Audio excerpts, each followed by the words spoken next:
Muito boa noite a todos. É um prazer recebê-los nesta noite na Faculdade de Direito de Ribeirão Preto, em que encerramos a 8ª Semana Jurídica, em que temos tido como tema Temos um Novo Processo Civil. É um grande prazer nesta noite recebermos os professores, doutores José Roberto Neves Amorim, desembargador do Tribunal de Justiça do Estado de São Paulo, especialista em processo civil, em arbitragem, em meios dialógicos e inovadores de composição e resolução de conflitos. Professor e desembargador Amorim já foi do Conselho Nacional de Justiça, onde teve um destacado papel que tem tido nas discussões em direito processual neste país. Muito obrigado, professor, pela sua presença aqui, nos honra muito. Temos também o prazer de contar com a professora doutora Selma Lemes, professora que nos vem visitar do Rio de Janeiro, ela que é professora dos cursos de graduação e pós-graduação da FGV Rio e advogada. Professora, seja bem-vinda no seu retorno à faculdade. Esperamos tê-los ambos em muitas outras oportunidades aqui. Muito brevemente, quero agradecer a todas as pessoas que contribuíram para tornar essa semana jurídica possível e homenagear especialmente o presidente desta comissão organizadora, o professor doutor Fernando Gajardoni, com o brilhantismo que lhe é peculiar, concebeu, coordenou e executou este trabalho. Quero pedir para ele uma salva de palmas.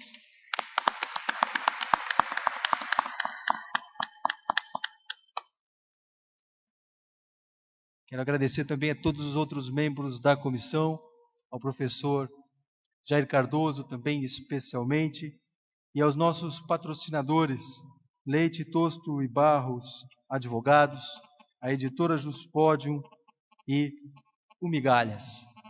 Sendo assim, iniciamos os trabalhos jurídicos desta noite, porque os trabalhos artísticos já foram degustados, passando a palavra à professora Selma numa pequena inversão da nossa pauta, como combinamos aqui. Professora, fique à vontade.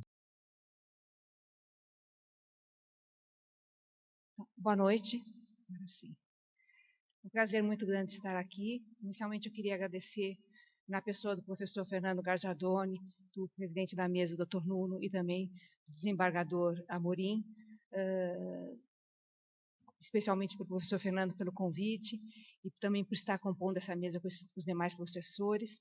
É um prazer muito grande estar aqui de volta, segunda vez que venho na USP de Ribeirão.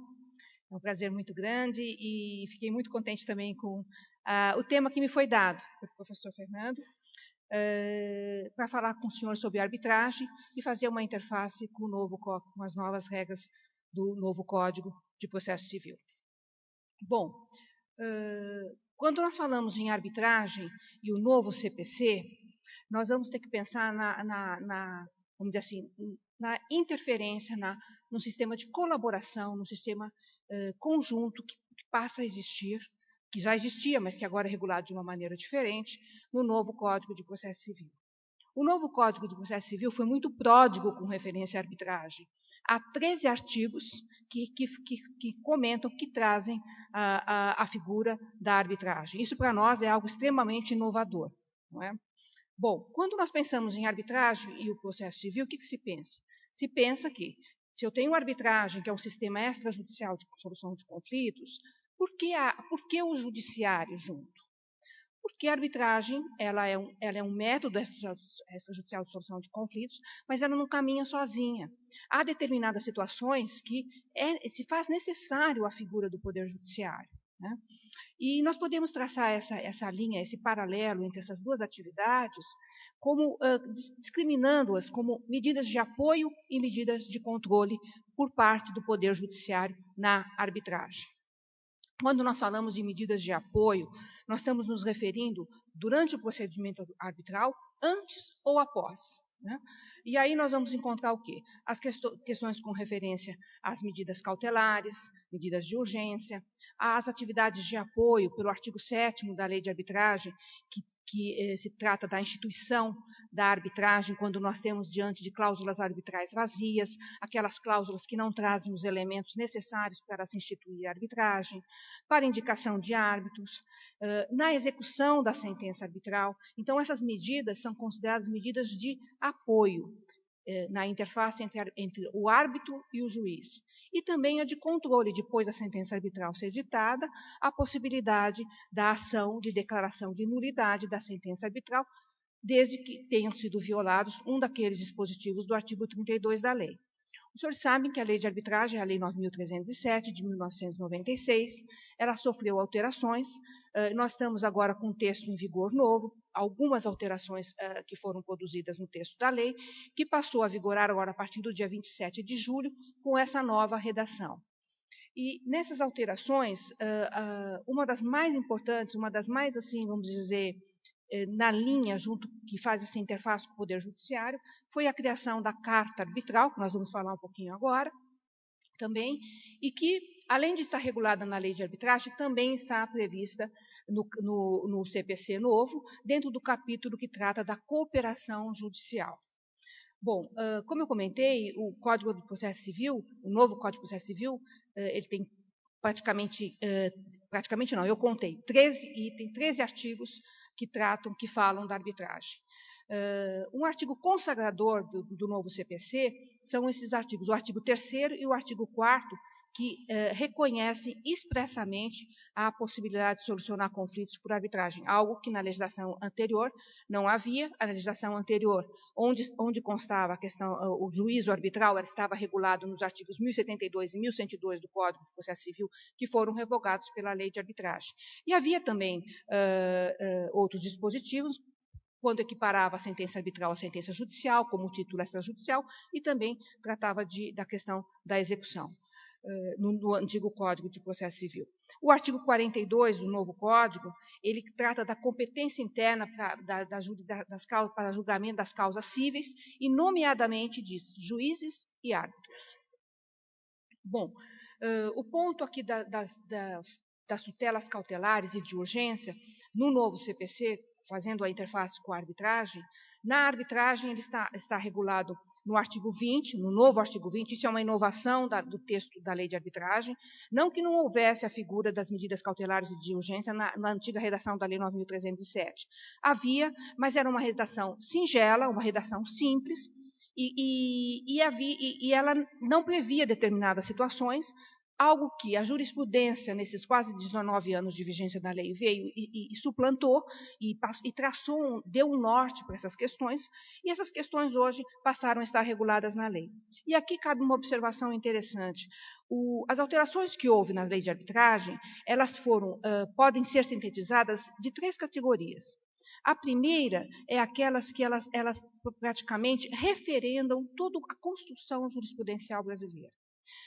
Nesses 19 anos de vigência da lei, porque a lei de arbitragem hoje ela é o que ela é em termos de um instrumento de solução de conflitos, e que levou e ergueu o Brasil ao nível de um país com uma lei muito boa de arbitragem e com um potencial de desenvolvimento da arbitragem, ao ponto que nós hoje somos, na Corte Internacional de Arbitragem, da Câmara de Comércio Internacional, que tem sede em Paris e tem comitê em vários países, inclusive no Brasil, o Brasil hoje está em 3º lugar em número de arbitragens. Está na frente da Alemanha, da Espanha, da Itália, só está na frente do Brasil, os Estados Unidos, a França, em 3º lugar somos nós. Então, isso tudo graças à lei de arbitragem, mas preponderantemente à jurisprudência brasileira construída nesses 19 anos de lei de arbitragem. E o terceiro ponto, a primeira foi ratificadora, porque trouxe a jurisprudência ao texto da lei. A segunda trouxe algumas inovações, entre elas esta, que trata da figura das medidas cautelares e de urgência, e a terceira foram as alterações supressivas, no sentido de retirar algum dispositivo da lei anterior que não estava operando bem, e também para adaptar as novas alterações. Bom, Quando nós falamos de cautelares, de medidas de urgência na arbitragem, nós temos duas formas de pensar nisso. A primeira é quando um contrato que tem cláusula compromissória e, portanto, ela tem efeito uma cláusula arbitral cheia, tem efeito vinculante, as partes estão impedidas de ir ao judiciário, são obrigadas a resolver a questão por arbitragem, sempre lembrando que em arbitragem nós podemos dispor da convenção de arbitragem, desde que nós estejamos tratando com pessoas capazes e que a matéria, o objeto da arbitragem, refere-se a um direito patrimonial disponível. Portanto, tudo que possa estar previsto num contrato pode ser resolvido por arbitragem. Aqui está uma grande inovação da lei, que foi no sentido de que ninguém é obrigado a se submeter à arbitragem, mas a partir do momento que se coloca uma cláusula compromissória, ela tem efeito vinculante e as partes estão impedidas de ir ao judiciário. Então, no cenário desse, um contrato com uma cláusula compromissória, na existência de uma emergência, de uma urgência, em que você ainda não tem um tribunal arbitral constituído, a parte, dentro dessa necessidade urgente, ela pode se valer do judiciário para uma adoção de uma medida de urgência. Então, esta forma de medida cautelar é uma cautelar extraprocessual, ou seja, ela é não no bojo da arbitragem, porque se a arbitragem já estiver instituída, quem tem competência para tratar e apreciar essa cautelar serão os árbitros. Então, a redação da lei anterior ela era dúbia. Mas aí eu devo salientar para os senhores, porque como também participei da elaboração da Lei 9.307, que essa dubiedade da lei não foi proposital, porque na época em que nós trabalhamos no anteprojeto de lei, nós não tínhamos ideia de como isso ia ser recepcionado pelo legislador, pela jurisprudência, não é? Porque nós estamos falando em 1991, quando o texto de lei foi redigido, né? Bom, então a lei veio e deixou muito claro que medidas cautelares na arbitragem, se o tribunal arbitral não estiver constituído, quem tem competência para tratar e apreciar da questão é o juiz togado. Em seguida, no prazo de 30 dias, a parte tem que dar início ao procedimento arbitral. A lei nova esclareceu que, instituída a arbitragem, quem tem competência para julgar a medida cautelar será o árbitro, e também esclarece que o árbitro, isso também já estava, a jurisprudência também já tinha fixado, o árbitro pode alterar, revogar ou modificar aquela medida cautelar concedida no âmbito do Poder Judiciário, né? E aí, então, nós estamos falando da cautelar endoprocessual. Agora, também temos que pensar que, mesmo um árbitro ditando uma medida cautelar, e se ela tiver a necessidade de ser cumprida coercitivamente, o árbitro não tem aquele poder que tem o juiz. O juiz tem um império. O árbitro é juiz de fato e de direito, diz o artigo 18 da Lei de Arbitragem, mas ele não tem o uso da força, o poder da força que tem um juiz. Neste momento, então, que surge essa figura nova da carta arbitral. Ou seja, para dar cumprimento a uma medida cautelar ditada no âmbito de uma arbitragem, e aí nós temos que fazer um parêntese, não é apenas para as medidas cautelares, mas também para a antecipação de tutela, né? E sempre lembrando que a antecipação de tutela só pode ser concedida pelo juiz, pelo árbitro. O juiz não está autorizado a dar uma antecipação de tutela por as questões óbvias. Você primeiro precisa dar início ao procedimento com conhecimento um pouco mais aprofundado do caso para poder deferir ou não uma antecipação de tutela, né? Bom, e aqui então na carta arbitral eu trago uma novidade para os senhores, porque nós temos aqui uma minuta isso foi criado pelo Comitê Brasileiro de Arbitragem, que contou com a redação do professor Fernando Fonseca Gajardoni e Paulo Macedo Garcia Neto, que redigiram essa minuta, porque como essa figura é nova da carta arbitral, eles propuseram, né, o professor Fernando junto com o Paulo, a redação de uma minuta, de um modelo de carta arbitral, tudo que deve conter essa carta arbitral, né? Então, obviamente, anexar a convenção de arbitragem, os documentos que atestam a nomeação de árbitro, os documentos que o árbitro aceitou sua função, e foi sugerido também que se colocasse a decisão proferida pelo árbitro, não obstante também estar em cima referido, né? Então, esse modelinho de carta arbitral tem a mão aqui do professor Fernando. Bom, passando então agora com a interface do novo Código de Processo Civil, nós vamos verificar que, como eu comentei, a questão da cooperação judicial, a carta arbitral está referida em todos esses artigos, no 69, no 237 e no 260, número 3. Né? E também, reiterando que, então, agora nós temos a carta arbitral regulada tanto na lei de arbitragem como no novo CPC. Um outro dispositivo interessante, o artigo 333.10, que trata da contestação, a possibilidade da alegação do réu da existência de convenção de arbitragem, assim como nós tínhamos antes no 301. Né? A audiência de instrução, que trata do que o juiz tentará previamente sugerir que as partes utilizem os métodos autocompositivos, métodos consensuais, né, e heterocompositivo, como é a arbitragem, falando da mediação e da arbitragem. A extinção do processo sem resolução de mérito, no caso da existência da convenção de arbitragem, né? A matéria tratando da sentença arbitral, considerando um título executivo judicial, o juízo competente no 516 para tratar do cumprimento de sentença arbitral, a cooperação internacional, né, tratando da homologação de sentença arbitral estrangeira, que também está regulado na lei de arbitragem. A lei de arbitragem tem um capítulo próprio, o capítulo 6º, os artigos 36 e seguintes da lei de arbitragem, trata da figura da homologação de sentenças, execução de sentenças arbitrais estrangeiras. Né?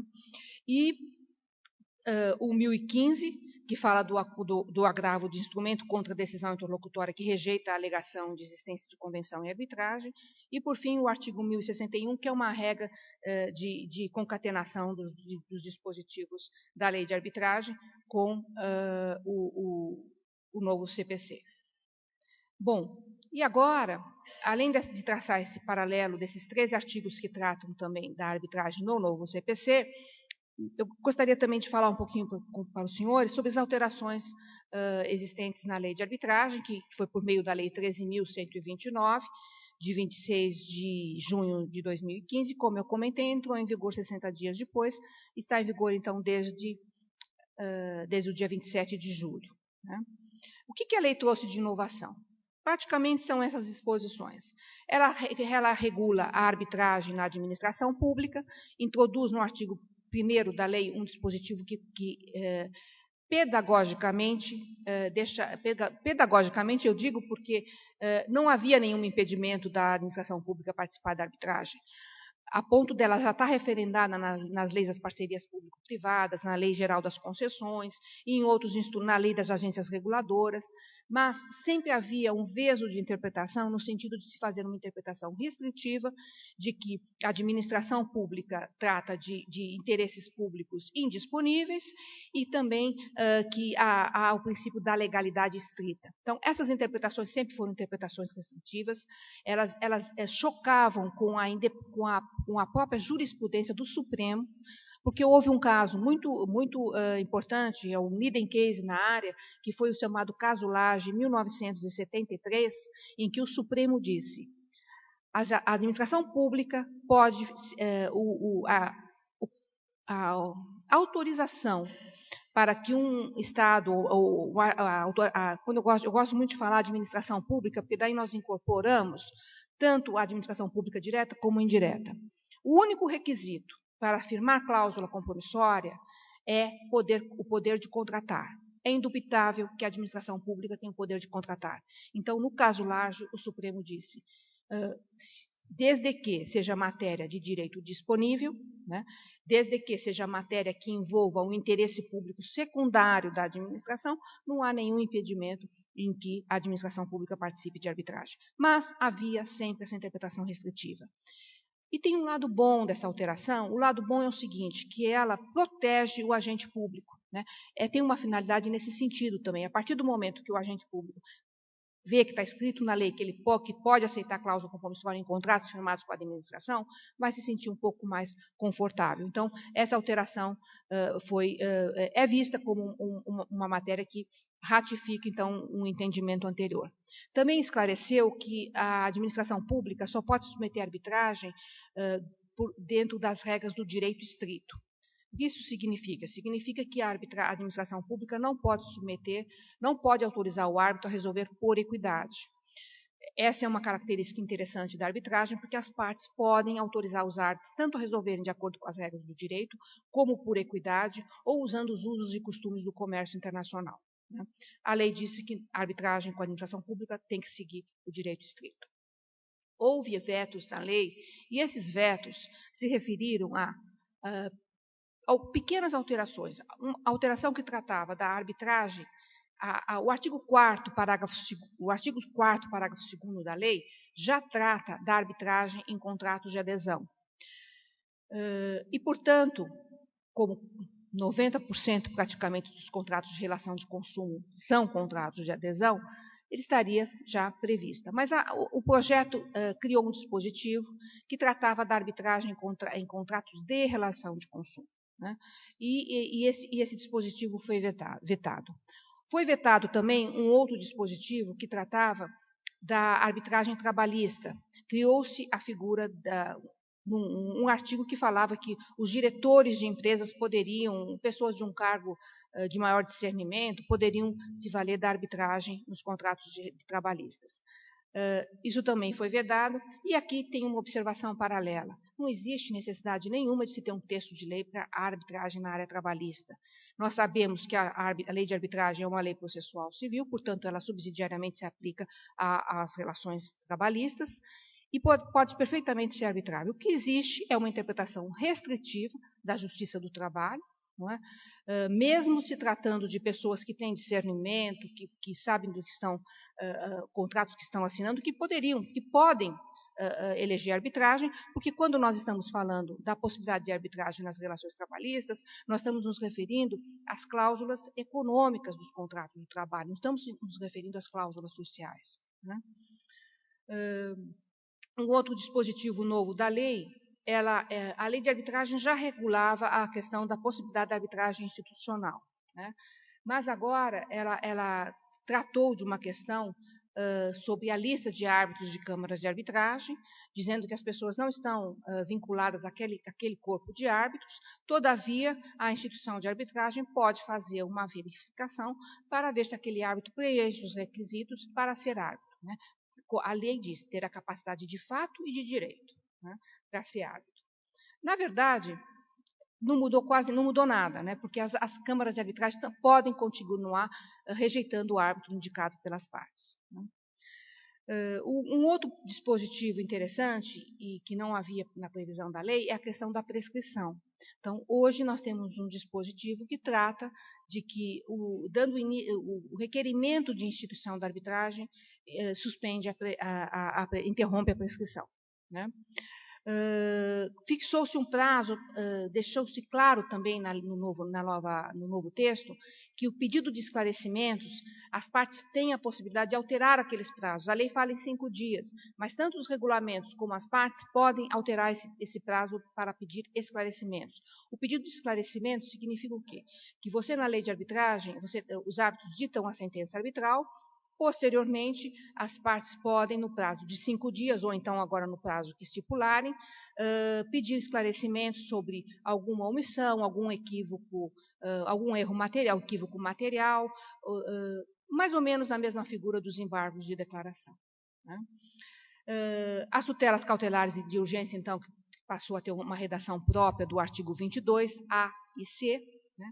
Alterando a lei anterior. O artigo 25 foi um artigo que foi revogado e se pode dizer com total certeza que foi a melhor coisa que o projeto de lei fez. Por quê? Porque esse artigo, quando foi colocado na lei de arbitragem, o artigo 25 diz o seguinte: no curso da arbitragem, surgindo algum problema que diga respeito a um direito patrimonial disponível, o árbitro suspenderá o procedimento e remeterá as partes ao judiciário. Né?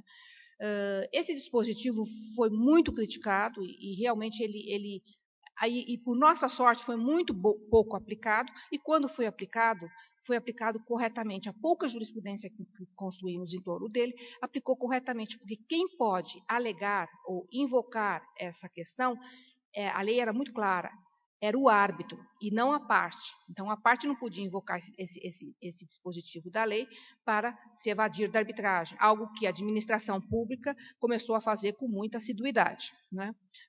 Colocava cláusula compromissória nos contratos, depois de dizer que não valia, e também invocava o artigo 25. Né? Hoje, esse artigo foi revogado. E como que se fazia na prática? Na prática, o próprio tribunal arbitral, ele rodeava e ia usar de outros elementos para não cair nesse dispositivo. Né? Poderia separar o que era arbitrável do que não era, mas não ia cair nesse dispositivo, porque você suspenderia o procedimento arbitral e sabe lá quantos anos isso levaria. Não é? Bom, o artigo 32 da lei de arbitragem e o capítulo 5º, que trata do reconhecimento de sentenças arbitrais estrangeiras, foram adaptados porque a nova sistemática, porque o artigo 32 havia um equívoco no inciso 1º que falava que o artigo 32 data dos motivos de ação de anulação. E o artigo 32, o parágrafo 1º falava, se for nula o compromisso arbitral. Foi um equívoco, porque teria que constar o quê? Se for nulo, a convenção de arbitragem.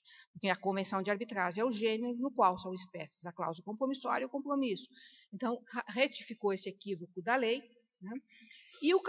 Todo o capítulo 6º da lei que trata sobre reconhecimento e execução de sentença arbitral estrangeira, ele continuou absolutamente igual. O que houve é conciliar as alterações, especialmente em decorrência da emenda constitucional 45, que passou a competência para reconhecimento de sentença arbitral, reconhecimento de sentença estrangeira, inclusive sentença arbitral, do Supremo para o STJ.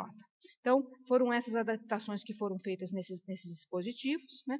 E uma outra inovação também da lei, e aqui eu já estou finalizando, foi dispor sobre arbitragem societária, né? Alterando o dispositivo da lei das sociedades anônimas, para dizer que é possível a inserção da arbitragem nos estatutos sociais das companhias, das sociedades anônimas. Né?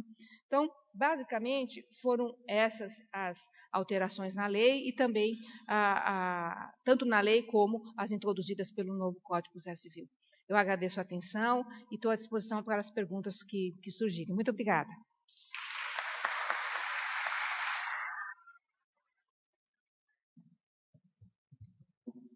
Muito obrigado, professora Selma. Nós reservamos as perguntas para a parte final da nossa sessão, está bem? Então, guardem, por favor, as perguntas que tenham para a professora Selma. Imediatamente eu passo a palavra para o desembargador Amorim.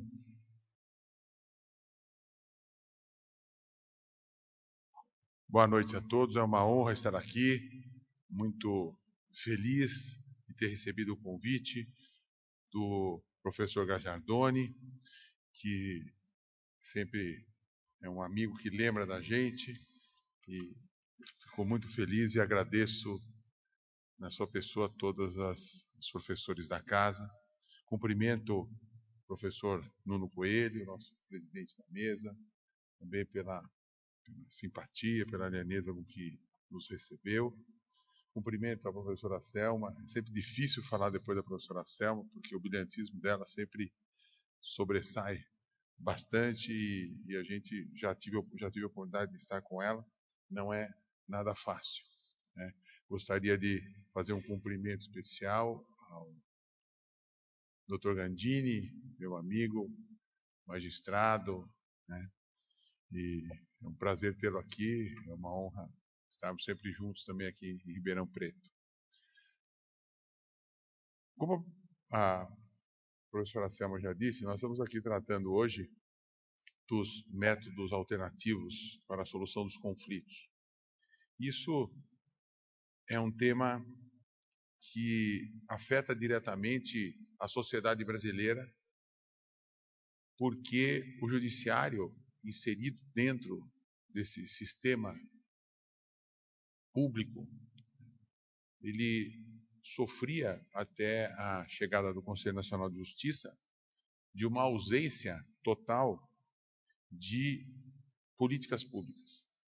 Então, o Brasil tinha políticas públicas do Poder Executivo, o Legislativo também tinha suas políticas produzidas pelos meios legislativos, E o Judiciário, até 2004, quando veio a emenda 45, não tinha políticas públicas. 91 tribunais que nós temos no Brasil, 90 deles, tirando o Supremo Tribunal Federal, nós, cada um cuidando de si, cuidando das suas próprias políticas, mas na verdade ninguém trocava experiências, o que era bom, o que era ruim, cada um olhando para dentro do seu próprio tribunal, não havia essas trocas de experiências tão importantes e fundamentais. E o Conselho Nacional de Justiça veio então com essa finalidade, de fazer uma uniformização dentro do Poder Judiciário. Essa troca de experiências com o expurgo daquilo que não servia, do que não era bom para o Poder Judiciário, e em compensação trouxe também as políticas públicas para o Brasil todo, para todos os tribunais. E aí todo mundo tinha que cumprir as metas, tinha que cumprir as políticas públicas, né, para que nós pudéssemos ter um judiciário mais coeso, um judiciário mais uniforme, com objetivos traçados de uma forma prática, de uma forma direta para o cumprimento pelos tribunais.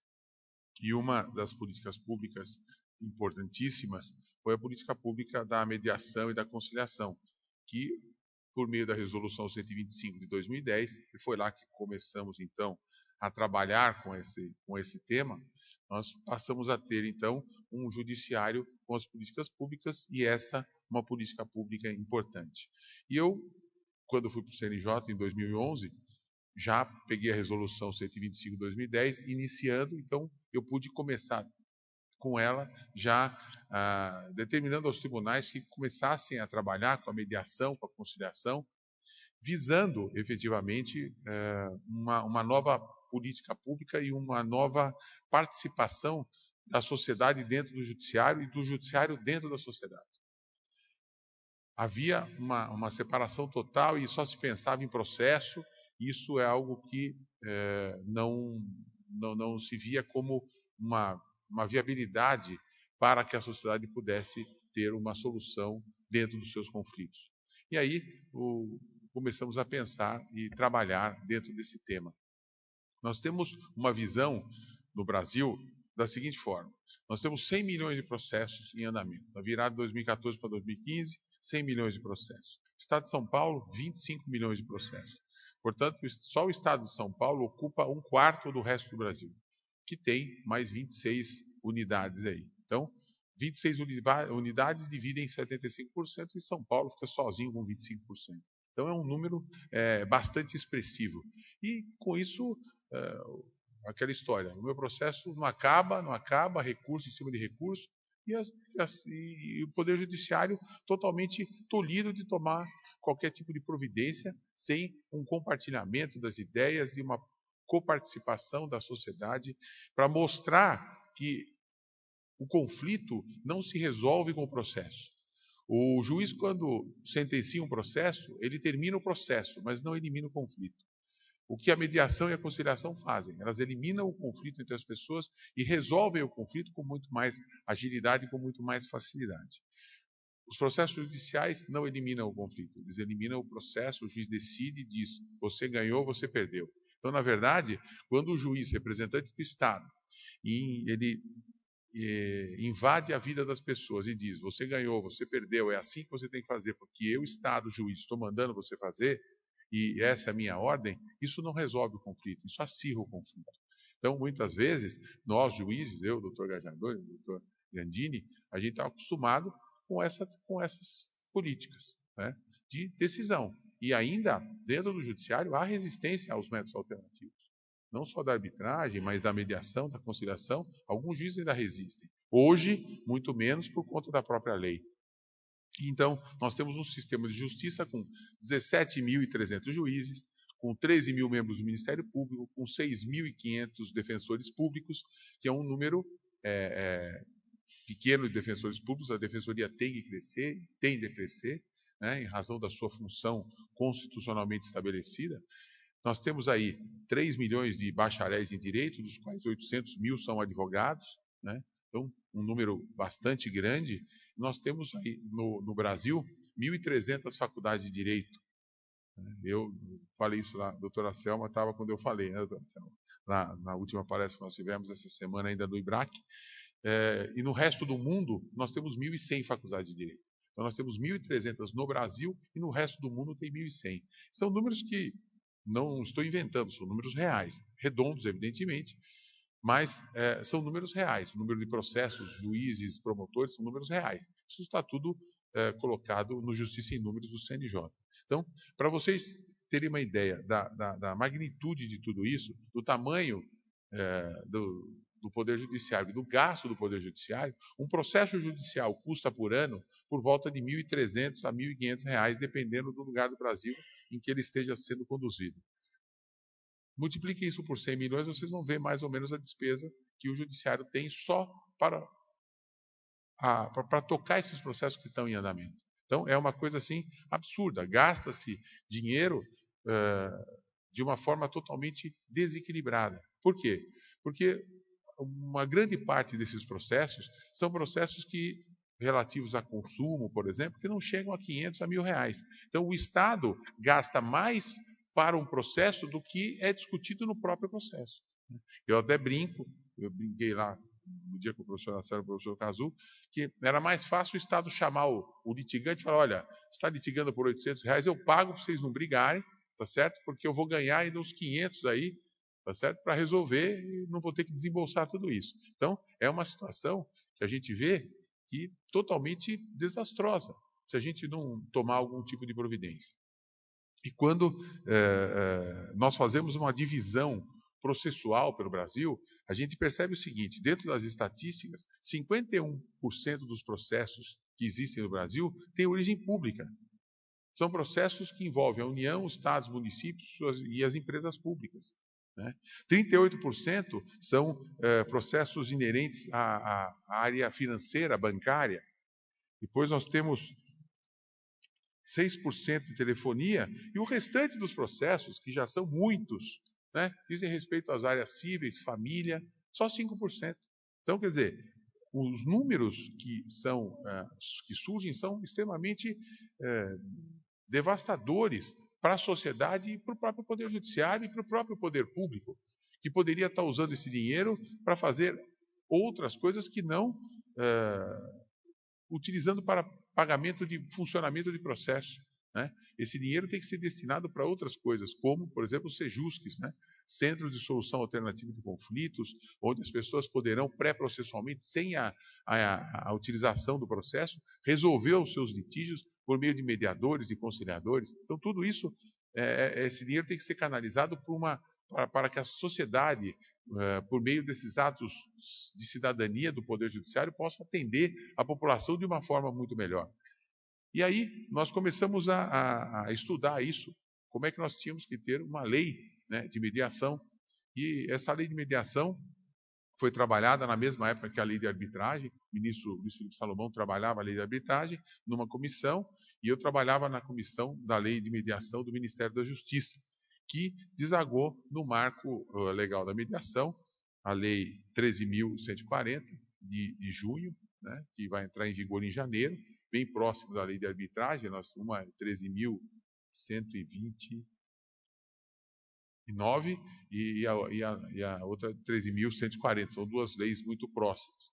Então, e aí nós começamos a tratar. Quando trabalhamos com a lei de arbitragem, a lei da mediação, como eu trabalhei na comissão, eu pude ver que foi uma lei muito discutida e que houve nela a participação de todos os segmentos. Então, era o Poder Judiciário, membros do Ministério Público, Defensoria Pública, a Advocacia Geral da União, a própria advocacia, a sociedade civil. Então, foi uma lei muito legítima, uma lei que foi muito discutida em audiências públicas com a participação de todas as pessoas.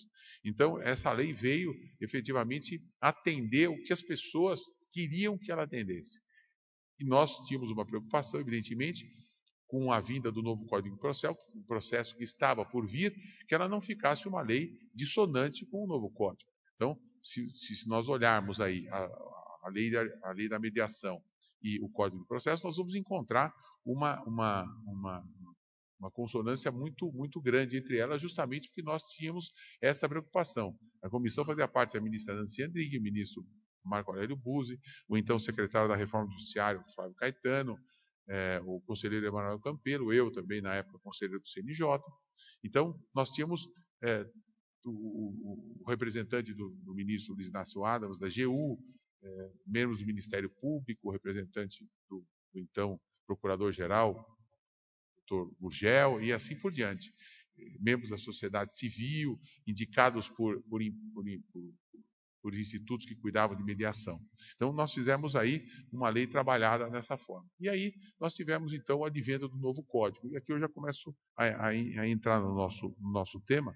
E eu sou relativamente suspeito para falar sobre isso, porque eu vejo a mediação como uma solução não só dos problemas, mas uma solução social, uma solução para a cidadania, uma solução que pode fazer com que as pessoas resolvam muitos dos seus problemas, que às vezes são problemas não tão graves. Logicamente, a gente entende que quem tem um problema para si, esse problema é grave, porque o problema é dela, né?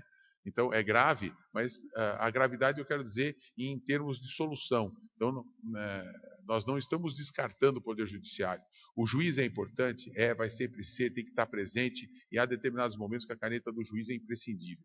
Então, não se diga que a mediação ou a arbitragem substituirá totalmente o Poder Judiciário. Não vai, é um poder do Estado, há necessidade, há momentos em que o juiz deve interceder e vai sempre ter que interceder, como um poder de Estado. Mas nós temos que mostrar para o cidadão que antes dele se socorrer desse poder estatal, ele pode solucionar o seu conflito de outras formas que não traga a ele um desgaste totalmente desnecessário. Então, nós temos dois tipos de mediação, basicamente: a mediação pré-processual e a mediação processual. O Código, evidentemente, fala dos dois tipos de mediação, mas trata muito mais da mediação dentro do processo do que fora do processo. Ela trata, na medida da fora do processo, quando ela determina a criação e instalação de sejusques, de centros de solução alternativa de conflitos, para que as pessoas possam se dirigir ao centro sem a necessidade de judicializar. Então, eu tenho um problema, eu procuro um sejusque. O Estado de São Paulo é o mais avançado hoje, tem 142 sejusques instalados pelo Estado de São Paulo inteiro, né, porque nós já estamos vendo que a lei já está determinando o encaminhamento das petições iniciais recebidas pelo juiz para o sejusque.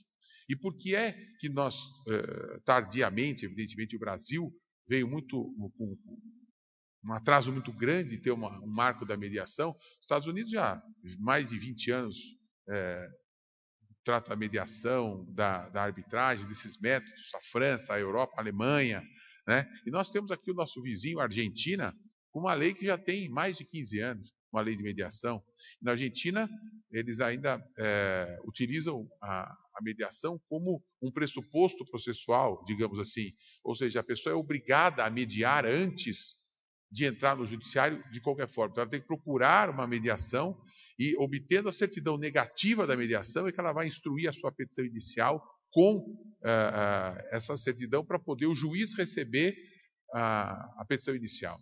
Nós quisemos até, num determinado momento, implantar esse sistema aqui, mas a nossa preocupação é, como nós temos uma Constituição extremamente garantista, e essa Constituição ela traz o direito de ação como um pilar fundamental dos direitos fundamentais.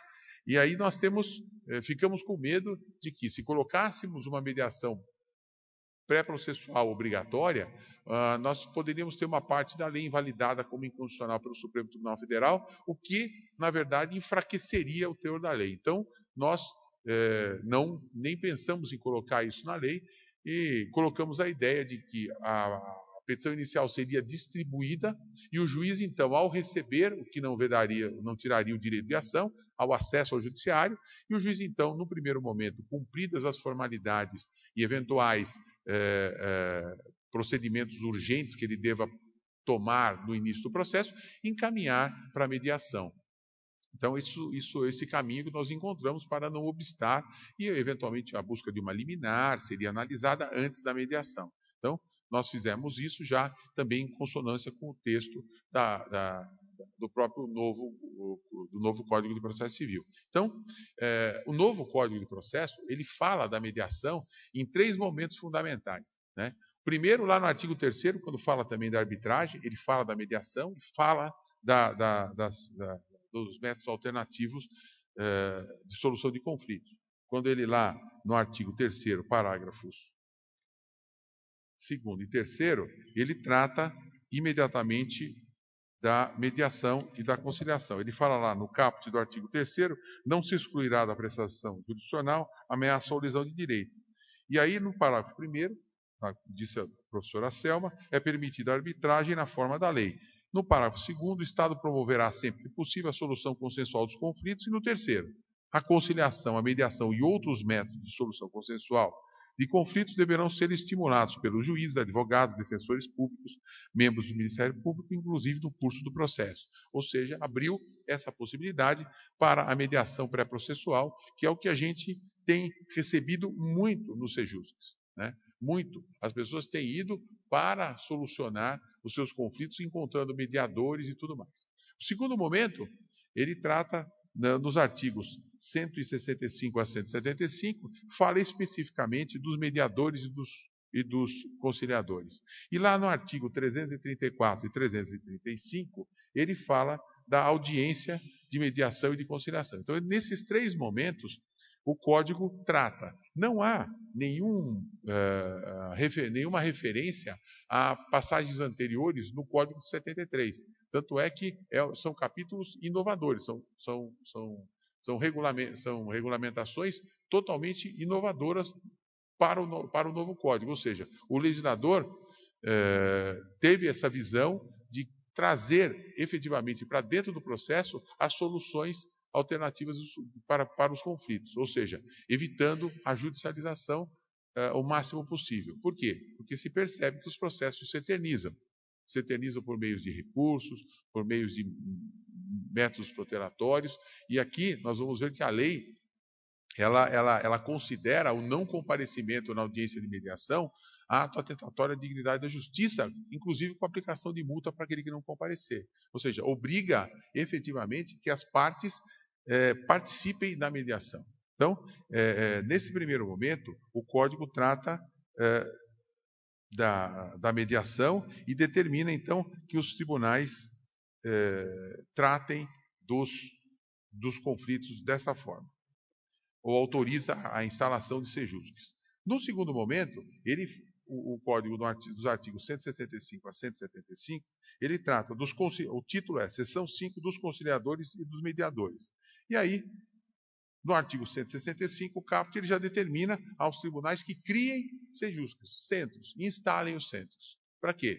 Porque lá na frente, no artigo 334, ele vai fazer uso desses centros para que os processos que sejam recebidos pelo juiz sejam encaminhados para os centros. Quando não tiver, a mediação será feita na própria vara. E aí nós vamos ver que nós temos um probleminha com os advogados um pouco mais para frente, sobre o qual eu vou falar em seguida.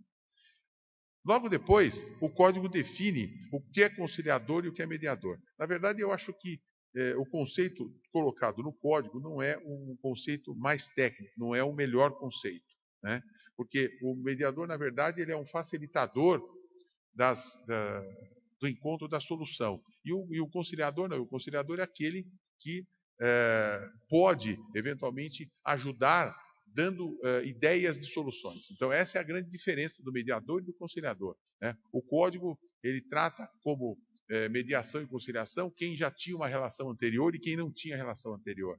Isso, na verdade, não tem nada a ver. Eu posso ter tido uma relação anterior, como sempre há uma relação anterior, quando há um litígio, as partes têm que ter tido uma relação anterior, ou contratual ou não contratual, não importa. A relação sempre existiu, não existe. Eu vou fazer uma conciliação com quem eu nunca tive uma relação anterior, sobre o quê? Então, na verdade, quando houve esse conceito colocado no Código, não foi bem definido isso. Então, as definições da doutrina são melhores nesse sentido, né? E aí nós temos aqui alguém que fala muito bem sobre tudo isso, que é o professor Gajardoni. na obra que ele está recentemente lançado, e que ele escreveu sobre isso, ele sempre coloca e olha, podem, não é propaganda do meu amigo não, mas a obra é boa, podem adquirir. Tá? Depois eu quero meus 10% depois, hein? Vou cobrar. Mas o professor Gajardoni é sempre uma referência e eu sempre gosto de citá-lo justamente por isso, que ele é uma referência no mundo jurídico e no mundo do processo civil. Então, além da admiração pessoal, a admiração intelectual também está presente, professor Gajardoni. Então, continuando sobre isso, falando sobre o tema, então, esse conceito que veio no artigo 165, parágrafos 2º e 3º, na minha ótica, não são totalmente precisos. Né? Mas isso pouco importa, porque o conceito, a doutrina depois e a jurisprudência vão começando a trabalhar, e aí nós vamos encontrar o melhor conceito, e aí vamos trabalhar com ele. Depois, no artigo 166, trata dos princípios inerentes à conciliação. Isso é extremamente importante. E esses princípios inerentes à conciliação são aqueles princípios da independência, da imparcialidade, da autonomia da vontade, da confidencialidade, da oralidade, da informalidade e da decisão informada. Ou seja, são aqueles princípios que vão efetivamente fazer com que a mediação seja um instituto, uma instituição séria para ser obedecida. Sobretudo, o principal princípio colocado aqui é o princípio da confidencialidade, aquele que leva o sigilo, aquele que faz com que as pessoas que estejam envolvidas na mediação não tenham suas vidas devassadas posteriormente ao ato da mediação, ou se a mediação não for frutífera. Então, o mediador tem que cumprir esses princípios e está obrigado a obedecê-los. Então, isso é extremamente importante. Para quê? Para que as pessoas que se valham, se utilizem na mediação, tenham certeza de que aquilo que vai ser utilizado será algo sério, será algo que terá efetivamente o acobertamento de todo um sistema jurídico, de todo um sistema judiciário a proteger as pessoas nele envolvidas. Depois, nós temos um outro aspecto, e esse extremamente importante, que são dois que eu acho extremamente importantes, dentre todos que são, mas tem dois que se destacam, um é esse e o outro eu já menciono, é a criação de câmaras privadas de mediação. Então, o Código permite expressamente que as pessoas, que os escritórios de advocacia, outras pessoas, possam criar câmaras privadas, ou seja, trazer para dentro das câmaras privadas a mediação. Evidentemente que essa mediação feita pelas câmaras privadas, ela tem alguns requisitos fundamentais. Primeiro, o judiciário não abre mão, nesse primeiro momento, de um controle de qualidade do que está sendo feito. Que controle de qualidade é esse? É o cadastro e o registro das câmaras no Poder Judiciário, no núcleo de cada Estado. Então, a Resolução 125 criou lá atrás os núcleos, o NUPEMEC, do qual eu sou coordenador aqui em São Paulo. Então, nós temos todo o cadastro das universidades que querem dar cursos sobre mediação, nós credenciamos e cadastramos. Dos mediadores e conciliadores que fazem curso, obrigatoriamente, para ser mediador, eu tenho que ser capacitado, tenho que fazer um curso. Uma exigência que era da Resolução 125 e agora está no próprio Código de Processo. Então, tem que fazer o curso com base no quê? No programa mínimo estabelecido pelo CNJ. E as pessoas que fizerem os cursos de mediação serão, então, cadastradas para poder fazer mediação judicial. E aí vão fazer a mediação nos Sejusques e terão que ter a capacitação para fazê-lo também nas câmaras privadas. E as câmaras também deverão ser cadastradas no tribunal. Por quê? Porque o tribunal quer saber quem é que ele pode, que está cuidando da mediação, está tratando disso. E as pessoas que estão envolvidas se são efetivamente cadastradas. Então, por quê? Porque no momento em que se faz uma mediação e chega a ser um acordo dentro de uma câmara privada, automaticamente ela vai ser levada para homologação judicial. E só vai poder receber homologação quando o mediador for capacitado e cadastrado. Então, isso é fundamental. E, no futuro, a lei também prevê, e eu vou falar sobre isso, sobre a possibilidade da efetivação da mediação por videoconferência. Então, o futuro é esse. Por quê? Como nós tratamos na mediação uma grande parte sobre a relação de consumo, muita coisa sobre o consumo, o que a gente pretende? Que as empresas se preparem para a mediação. Eu vou ter aqui no Sejusc um contato com a empresa porque eu não vou poder ter no Sejusc um preposto de cada empresa de telefonia, de cada banco, para quando a pessoa chegar lá, ter alguém que atenda e possa solucionar aquele conflito. Então, o futuro vai ser nós, dentro do Sejusc, os mediadores, os conciliadores, terem um meio de fazer um contato com as empresas que estarão online imediatamente. Então, a pessoa chega, faz a reclamação, imediatamente a gente faz contato online com a empresa. E aí se resolve na mediação online. Então, e aí nós vamos receber esse acordo, o juiz homologa e devolve online isso para as pessoas. Então, isso nós vamos poder fazer uma mediação de uma pessoa que está em São Paulo, uma pessoa que está em Ribeirão Preto, no Rio de Janeiro, em Belo Horizonte, em qualquer lugar do Brasil. Por quê? Porque a videoconferência vai começar a ser trabalhada. Nós, aqui no Tribunal de Justiça, já estamos trabalhando um provimento para cuidar de como será essa mediação por videoconferência. Está para ser aprovada já no Conselho Superior da Magistratura e pelo órgão especial, justamente para que a gente saia na frente. Quando o código entrar em vigor, a gente já vai ter uma regulamentação disso para que a gente possa trabalhar imediatamente com o novo código já dentro dos parâmetros por ele estabelecidos. Então, as câmaras privadas, nós tivemos um aspecto muito inovador e muito importante. Nós já temos câmaras de arbitragem, sempre tivemos, desde que a lei de arbitragem de 96 veio, já foram instituídas. E agora a permissão também para as câmaras de mediação. Da capacitação do credenciamento, fundamental. Então, para ser mediador, é importante a capacitação, o curso. Por quê? Porque no curso serão aprendidas as técnicas de mediação, ou seja, o mediador vai ser um facilitador do encontro das vontades. E aquilo que eu disse antes, quando você faz uma mediação, as pessoas saem resolvidas. Por quê? Porque na mediação, a solução sai das partes envolvidas, não sai do Poder Judiciário. Não é o juiz que impõe. Então, por que se soluciona o conflito? Porque o conflito foi resolvido pelas próprias pessoas e não pelo Estado. Então, o índice de sucesso da mediação é muito grande por conta disso. As pessoas resolvem o conflito e esse conflito não retorna. A nossa experiência, nós tivemos no ano passado mais de 100 mil mediações feitas com sucesso. Nós percebemos que as pessoas que resolvem na mediação, elas não voltam a ter conflitos posteriormente. Então, isso é extremamente importante e demonstra o caminho certo que nós estamos tomando, levando as pessoas para a mediação ao invés da judicialização dos seus problemas. Né? Então, a capacitação, a previsão também de concurso público para mediadores, ou seja, poderá futuramente se tornar uma carreira pública, algum tribunal que quiser fazer carreiras públicas para mediadores, a lei já prevê a possibilidade de concurso público, não é o caso de São Paulo, mas nós temos mediadores, quem sabe mais para frente, o credenciamento e o cadastro. No artigo 167, nós tivemos uma preocupação um pouco maior, porque, na verdade, o artigo 167, parágrafo 5º, ele diz o seguinte: ele traz o impedimento do advogado que trabalha na mediação ou na conciliação junto ao juízo. Ele não poderia exercer a advocacia onde ele está mediando ou conciliando. Isso nos assustou um pouco, achamos até que a ordem iria interceder nessa parte do código, mas não o fez.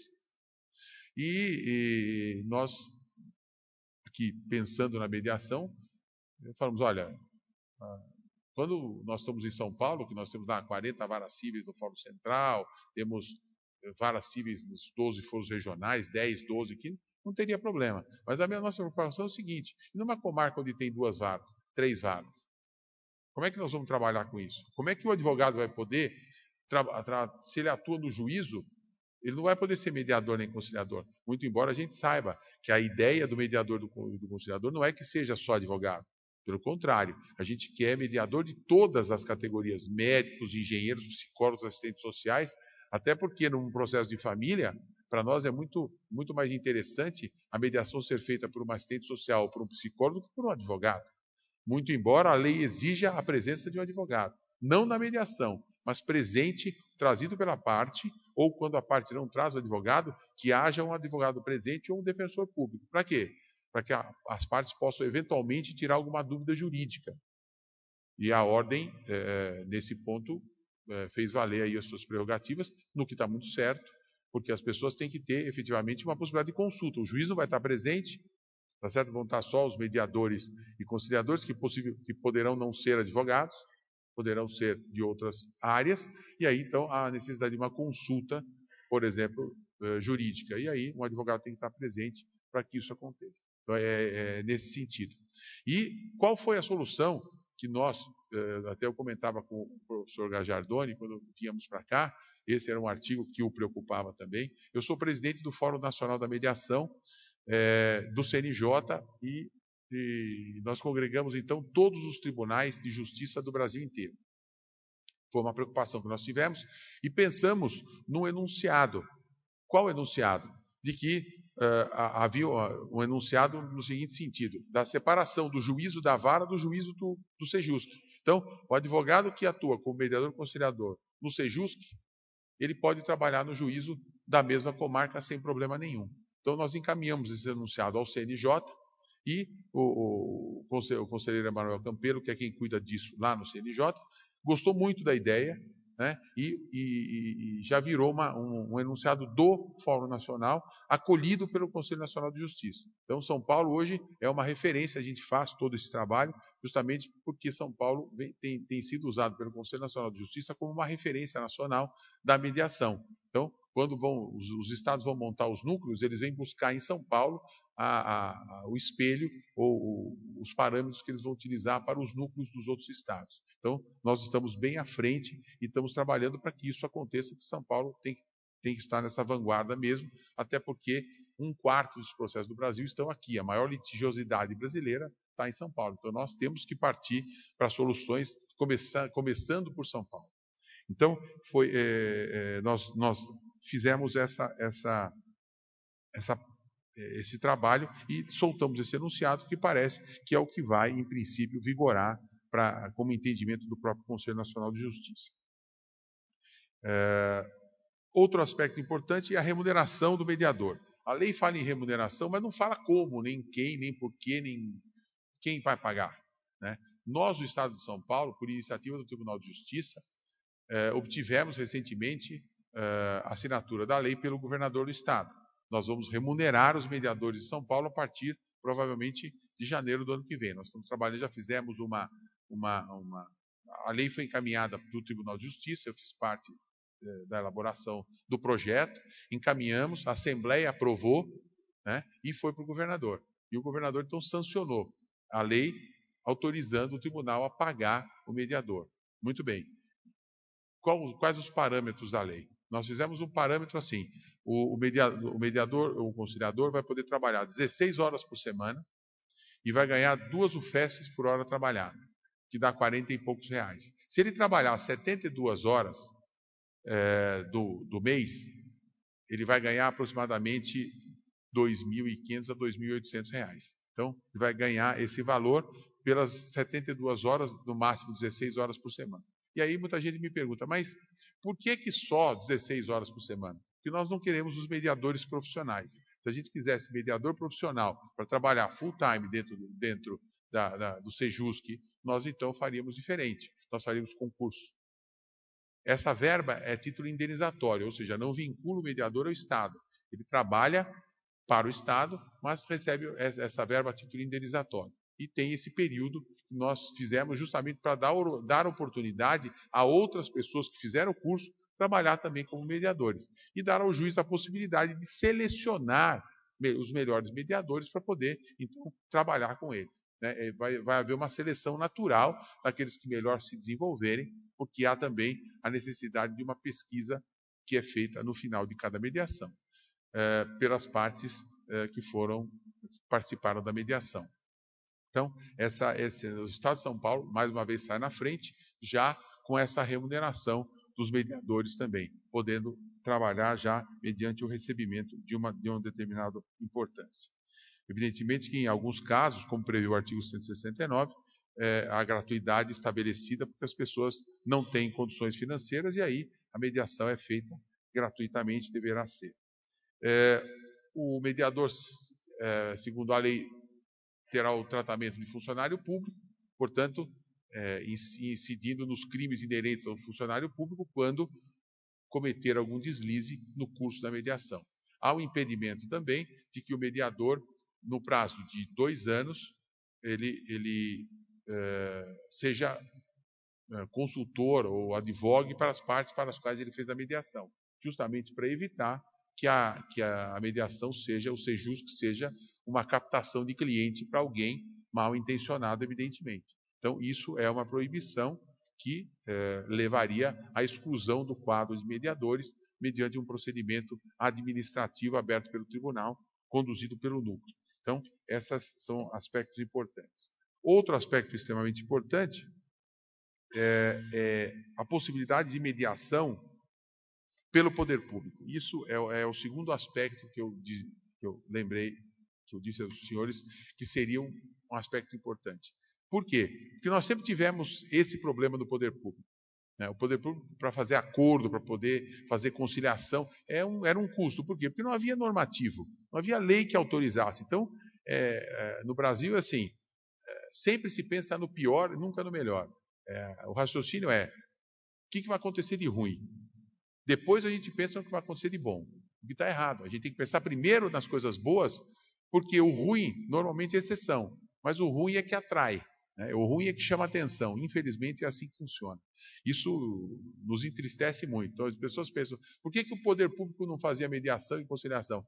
Porque o procurador podia beneficiar e se corromper recebendo uma parte para fazer um acordo melhor. E se a gente pensar do lado do contribuinte, que vai ter a possibilidade de resolver os seus problemas com maior celeridade, com maior rapidez, fazer um acordo para um parcelamento das suas contas, ou seja, poder resolver a sua vida e ficar quite com a administração pública. É esse o raciocínio que tem que vigorar. Evidentemente que o poder público vai ter que criar, já que a lei autorizou, ele vai ter que criar um sistema de pesos e contrapesos para dizer, olha, nós vamos mediar e conciliar em tais hipóteses, de determinada forma. Por exemplo, alçadas, valores de alçada. Até um determinado valor o procurador pode fazer, o valor X ao valor Y tem que ser o procurador e o chefe, e aí subindo, inclui aí até chegar no procurador-geral, não sei, e aí vai passando para que se tenha uma segurança jurídica daquilo que está sendo feito.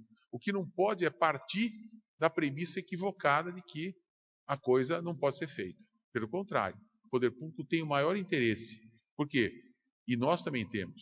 O judiciário tem muito interesse. Por quê? Porque, como eu já lhes disse, 51% dos processos, desses 100 milhões, 51 milhões de processos têm origem na área pública. União, Estado, município e as pessoas jurídicas ligadas a eles. Ou seja, eles são responsáveis por uma massa, por uma gama de processos absurda que não tem solução. Por quê? Porque recorre, não acaba, recorre, não acaba. E a mediação é a solução. Então nós temos feito inúmeras parcerias com prefeituras que têm leis aprovadas nas câmaras para poder dar limites de mediação, limites de conciliação, e assim as pessoas estão se acostumando a fazer a mediação na área pública. Por quê? Porque agora a lei, tanto a lei da mediação quanto o novo código, permitem isso. Então esse é um avanço extremamente importante e muito bom para a lei. Muito bem. Então, encerrada essa primeira fase, na verdade a segunda, porque a primeira foi aquela mencionada no início dos princípios fundamentais do processo, a segunda dos conciliadores e mediadores, das câmaras, da autorização pública, da remuneração, a terceira e última parte, aqui eu já me encaminho para o encerramento e me desculpo por me alongar, é a parte relativa à audiência de conciliação e mediação. Ou seja, como é que isso vai ser procedido? A pessoa entra com a ação, o juiz recebe e encaminha para o sejusque. Ele manda citar a pessoa para, no prazo de 30 dias, para fazer a mediação. E aí, esse processo é encaminhado para a mediação. A mediação é obrigatória? Não, não é. O juiz ele tem que estar adstrito à vontade das partes. Em que medida? O autor, quando propõe a ação, ele pode recusar imediatamente. Falar, eu não quero mediar. O juiz não pode mandar para a mediação. Se a parte não falar nada ou concordar, evidentemente, ele vai encaminhar. Ele só não pode no momento da recusa. E o réu recusa quando? Quando ele é citado, até 10 dias antes da audiência de mediação, ele pode entrar com uma petição dizendo, eu não quero mediar. Aí volta para o juiz. Então, A recusa é feita dessa forma, ou pelo autor direto na petição inicial, ou pelo réu, quando o juiz determina a mediação, e o prazo mínimo é de 30 dias. Então, isso ficou como uma praxe que deverá ser sempre utilizada pelo juiz. Há necessidade sempre da presença e participação do mediador e do conciliador, não é o juiz não faz parte, o juiz não é mediador, o juiz não é conciliador, ele vai ter que se valer dos mediadores e conciliadores cadastrados no Sejusc, ou cadastrados pelo juiz mesmo, ou cadastrados no núcleo, né? Deverá ter sempre a participação do advogado, e a intimação permanece na pessoa do advogado, não há mais aquela necessidade que já não existe mais, da intimação da parte, pode ser na pessoa do próprio advogado. O processo deve permanecer para a mediação, não pode exceder 2 meses, ele fica lá 2 meses, e podem ser feitas quantas sessões forem necessárias.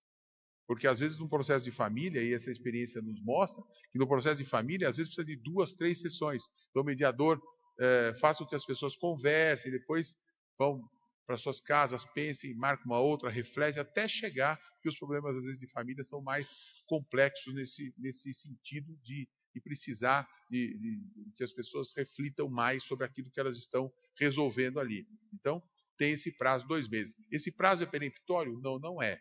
O Código fala em 2 meses, mas também prevê a possibilidade desse prazo ser estendido a próprio pedido das partes. Então, as partes podem dizer, olha, nós vamos então continuar essa mediação, e o mediador encaminha para o juiz um pedido de autorização para que possa ser estendido esse prazo, porque as partes ainda estão em processo de mediação ou de conciliação. Então, isso também é fundamental. Quando houver litisconsórcio, todos têm que se manifestar. Então, individualmente, a recusa ela é considerada individualmente. Nós temos aí 3 litisconsortes, 2 querem mediar e 1 não, a mediação vai para os 2 e o que recusou não vai para a mediação. Então, eles são tratados dessa forma. O novo Código tem um problema sério, que é o problema de citação. Se nós formos lá no artigo 231, nós vamos ver que os prazos de citação, eles são... os prazos de contestação e de defesa são estabelecidos de formas diferentes. Né? Cada um da mediação, da recusa da mediação. Então, nós vamos ter que estudar os 8 incisos ali do 231 para poder saber em que momento eu me encaixo e qual o meu prazo, que agora também vai ser em dia útil. Né? Vai ser uma beleza. Então, eu estou vendo lá no tribunal, recebendo os recursos, eu tendo que contar, porque agora não vai ter mais admissibilidade, eu tenho que contar o prazo dos 550, 600 municípios do estado de São Paulo, que tem férias, não tem férias, feriado, não é feriado, é dia santo, e eu tendo que contar esse prazo todo. Eu imagino o Supremo Tribunal Federal, que vai ter que olhar os 5.570 municípios do Brasil para saber que dia que é feriado e qual. E 5.570 tem um monte de municípios que fazem aniversário no mesmo dia. Tá certo? E o ano só tem 365, então vai ser uma beleza. Eu já cheguei à seguinte conclusão, doutor Gajardoni. O senhor pode colocar no seu próximo livro e dizer assim, o desembargador Amorim disse o seguinte, ele não vai contar o prazo. Se a parte não arguir, eu vou julgar. Não dá, é impossível. Eu vou ter que ter uma folhinha para dizer que cada município qual o dia que pulou na contagem do prazo. Então eu vou, se a outra parte, nas contrarrazões, não alegar que é intempestivo, vai para julgamento. Por quê?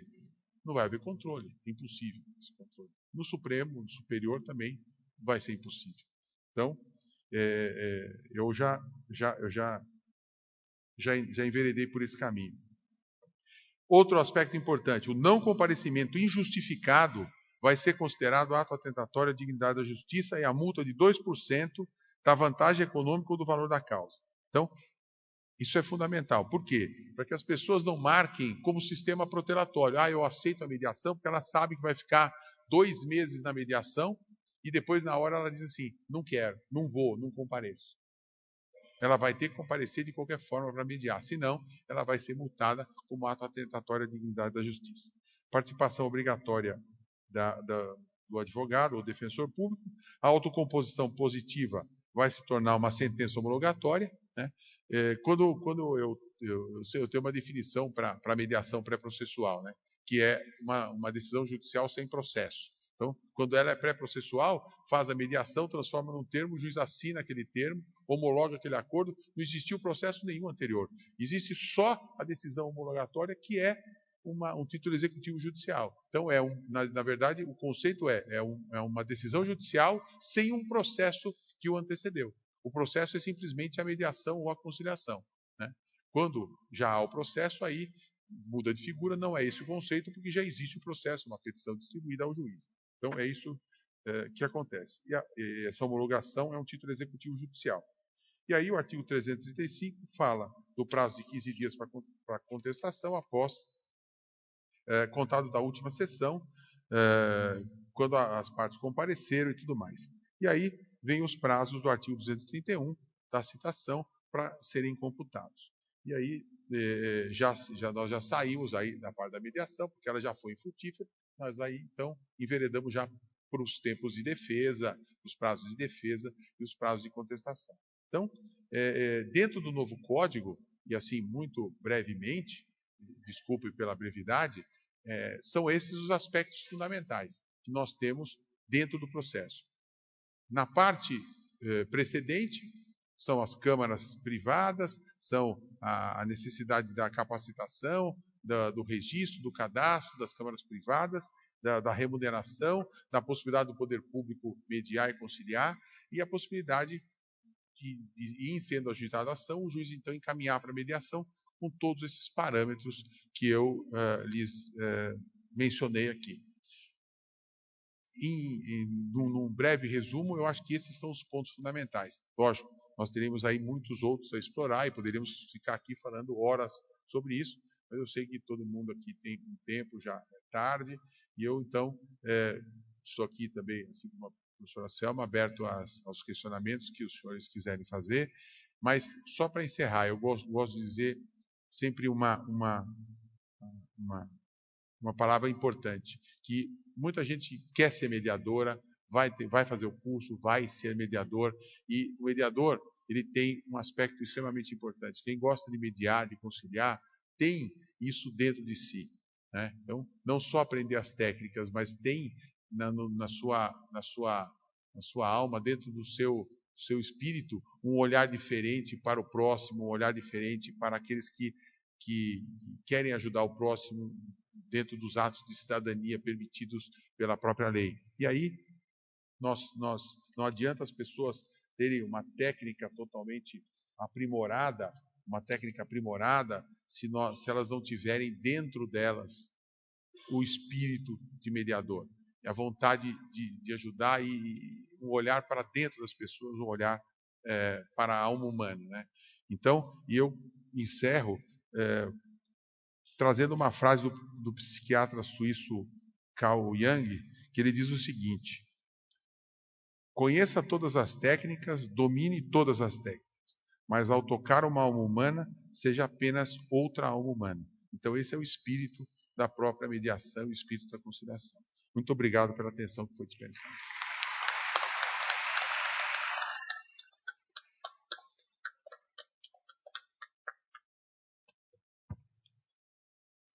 Muito obrigado, desembargador Amorim, por essa belíssima conferência.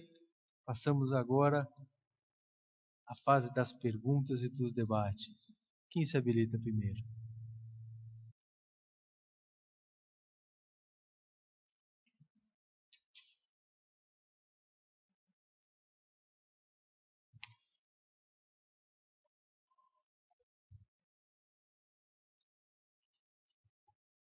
Bem lembrado, nós estamos tendo esta sessão transmitida ao vivo pela internet, pelo canal de televisão que a USP mantém na internet, e depois todos os debates da Semana Jurídica estarão à disposição para serem também vistos pelos interessados. Boa noite a todos, quero cumprimentar os que estão presentes, agradecer a professora Selma, desembargadora Amorim por estarem presentes. Eu tenho uma dúvida para cada um. Na verdade, para o desembargador Neves Amorim eu tenho duas, e são dúvidas mesmo. A professora Selma, inclusive hoje, teve a oportunidade de noticiar para a comunidade arbitral que o Tribunal de Justiça de São Paulo, ele atendendo a apelo da comunidade arbitral, finalmente, né, estabeleceu uma competência privativa na capital para tema de arbitragem. Queria saber da professora Selma se ela vê efetivamente esse estabelecimento como vantagem, considerando que eventualmente pode acontecer de você ter um viés ideológico do juiz da vara que foi escolhida para cuidar de arbitragem, e esse viés ideológico, ao mesmo tempo, ele pode ser positivo a favor da arbitragem, como pode ser negativo, né? E isso pode causar algum problema. Então, gostaria de saber a opinião da professora Selma.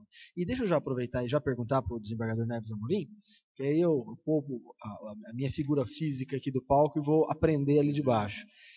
Professor Neves Amorim, o 334, ele estabelece que você só não haverá audiência de conciliação ou mediação se eventualmente ambas as partes expressamente apontarem que não o querem, o autor na inicial e o réu numa petição que ele tem que apresentar pelo menos 10 dias de antecedência da conciliação e da mediação.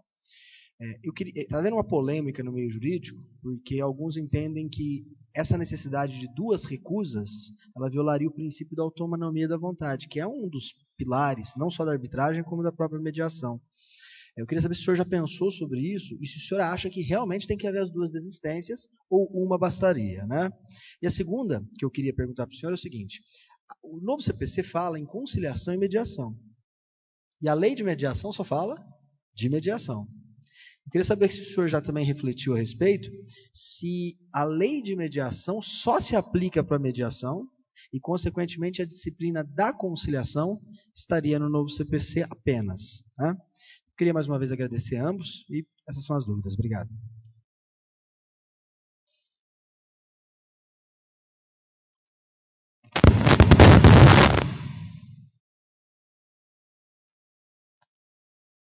Não sabia que ia detonar uma bomba. Bom, a pergunta é muito interessante, mas eu acho que eu vou na linha do que o desembargador Amorim falou. Nós temos que pensar na parte positiva, né? No sentido que seria muita falta de sorte ter 3 varas em São Paulo da cooperação judicial, falências e arbitragem, e o árbitro e o juiz não estiver contaminado, eu digo assim, no bom sentido, que a gente fala muito em arbitragem, que as pessoas são mordidinhas por uma mosquinha e você fica fanático por aquilo, entendeu? A sensação que eu tenho é que, pelo menos a experiência, inclusive internacional, de você ter um juiz especializado na matéria, traz uma grande mais-valia, porque, primeiro, as questões são complexas, né? Ele traz com ele uma simetria de informações, que aquelas questões que estão surgindo, para um neófito, para um juiz mais novo, ele não vai saber resolver, mas o outro já vem com toda a carga de conhecimento jurisprudencial, de como ele já atuou em umas outras questões iguais. Então, a experiência, me parece que isso vai ser muito positivo, né?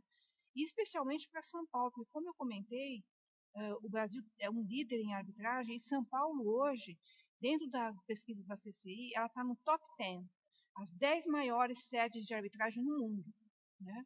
Então, a partir do momento que você tem essa especialização nos juízes, isso é um elemento que traz uma mitigação do risco no contrato, né, do ponto de vista da análise econômica do direito.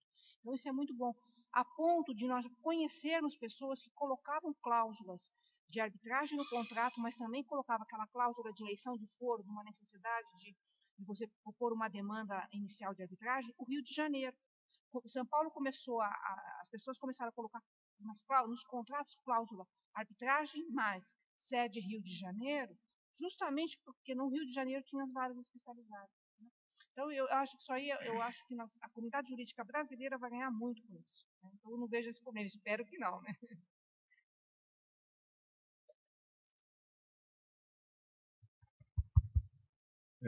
Professor Gardador, obrigado pelas perguntas.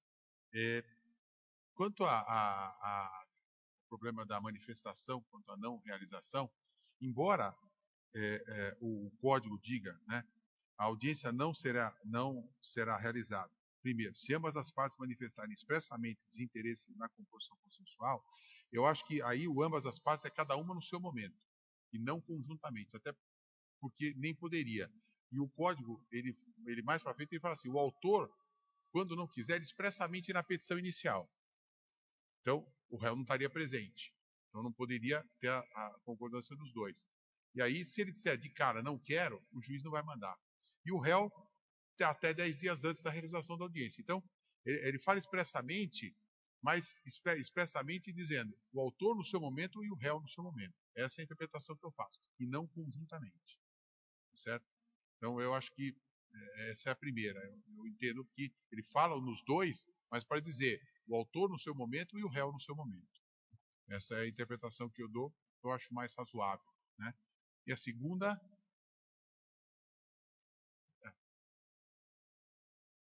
a lei de mediação, ela foi feita especificamente para a mediação, porque a conciliação já constava até do Código anterior como uma obrigação do juiz fazer a conciliação, e a conciliação sempre foi um parâmetro em que as pessoas se valiam com maior, sem a necessidade de uma capacitação, porque o próprio conciliador, embora hoje a gente fale em capacitação de conciliador, o conciliador é aquele que pode se envolver mais na causa.